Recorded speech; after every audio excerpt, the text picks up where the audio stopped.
My name is Josh Horton. I'm 27 years old. I live in Dallas, Texas. I'm a professional performer and social media influencer.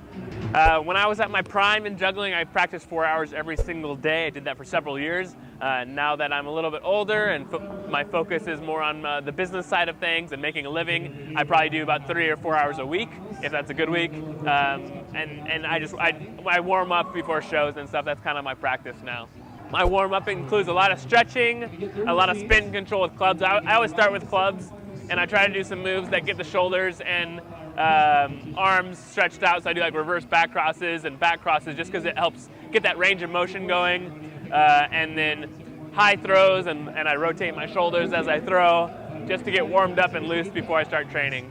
So when I'm working on a new move, I try to break it down and see if there's an easier version I can do it first and really perfect that. So if it's a 5-ball move and there's a 4-ball version of it, I'll try to perfect that.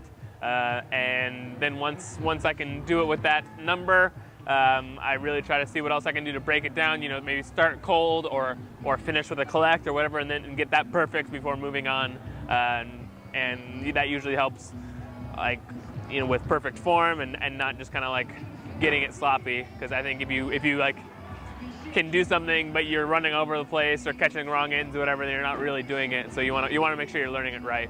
I know a move is ready for performance if I can do it, you know, 5 or 10 times in a row without a warm-up. I think without warm-up is a really good way of judging it, because when you're performing or when you're competing, you might not have a place to warm up, or you might not be able to warm up right before you go on. So, and that doesn't even count on nerves. I think nerves also kind of make you cold, they make you shaky. So if you can do something without any warm-up, you probably have it down ready for a show. Young jugglers just starting out, stretch, warm up, do those things we just talked about, because if you don't, you can develop shoulder problems, back problems, neck problems, which will make it hard for you to practice later. You can follow me anywhere on the internet at Juggling Josh. Yeah, people know Instagram, YouTube, any of that stuff.